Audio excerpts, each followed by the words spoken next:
नमस्कार, स्वागत है आप सबका एक नए वीडियो में। चाइना के साइंटिस्टों ने एक कमाल का वर्ल्ड रिकॉर्ड बनाया है। प्लाज्मा का टेम्परेचर 1 मिलियन डिग्री सेल्सियस तक लेकर गए और उसे वहां लगभग 18 मिनट तक सस्टेन किया। यानी ये टेम्परेचर सन के कोर का 7 गुना से भी ज्यादा होता है। ये सब अचीव किया गया एक न्यूक्लियर फ्यूजन रिएक्टर के थ्रू, जिसको आर्टिफिशियल सन कहा जाता है। ये एक बड़ा माइलस्टोन है क्लीन और अनलिमिटेड एनर्जी की तरफ। तो आइए इस एक्सपेरिमेंट के बारे में डिटेल समझने की कोशिश करें। यह historic experiment experimental advanced superconducting tokamak EAST facility में हुआ था, जो कि चाइना के हुफे सिटी में स्थित है। ईस्ट यानी आर्टिफिशियल सन एक state of the art nuclear fusion reactor है, जो सन के अंदर होने वाले फ्यूजन प्रोसेस को रेप्लिकेट करता है। साइंटिस्ट ने इस एक्सपेरिमेंट में हाइड्रोजन और ड्यूटेरियम गैसेस को यूज किया है एज ए फ्यूल। इन गैसेस को मिलाकर हाई टेम्परेचर पर फ्यूजन किया गया। न्यूक्लियर फ्यूजन में हाइड्रोजन के एटम को फ्यूज करके एनर्जी रिलीज की जाती है।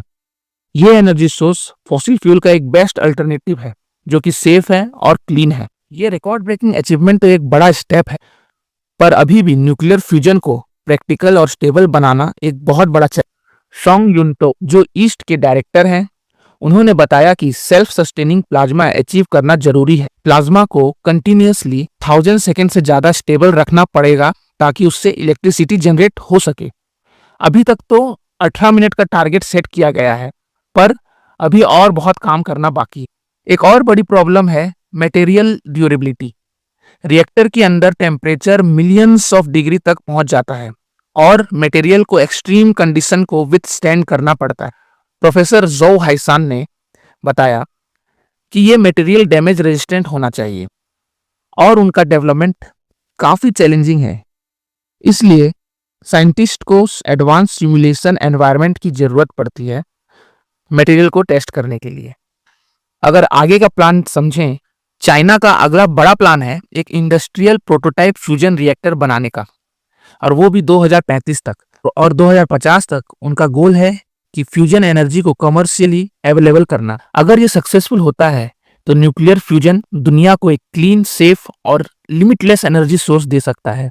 इसका मतलब है हम फॉसिल फ्यूल जैसे पोल्यूशन कॉजिंग एनर्जी सोर्स को गुड बाय बोल सकते हैं। अगर हम न्यूक्लियर फ्यूजन की इंपॉर्टेंस समझें तो न्यूक्लियर फ्यूजन इतना इंपॉर्टेंट क्यों है, चलिए इसका जवाब देखते हैं।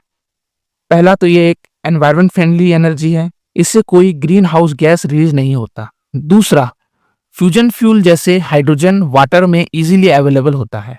तीसरा, ये सेफ है, फ्यूजन रिएक्टर का मेल्ट डाउन रिस्क नहीं होता।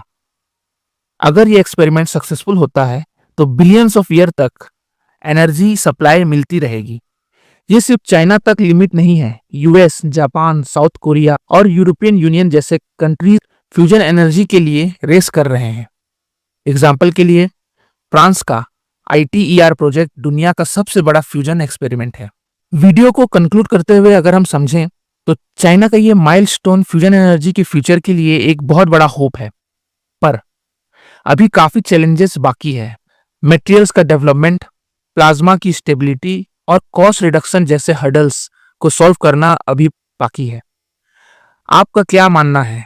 क्या फ्यूजन एनर्जी हमारी एनर्जी प्रॉब्लम का सोल्यूशन हो सकता है, या फिर ये एक इम्पॉसिबल ड्रीम है? अपने थॉट कमेंट में जरूर शेयर करें, और अगर आपको ये वीडियो पसंद आए तो लाइक करें, शेयर करें और सब्सक्राइब करना ना भूलें। और जुड़े रहें हमारे साथ ऐसे ही अपडेट्स के लिए। धन्यवाद।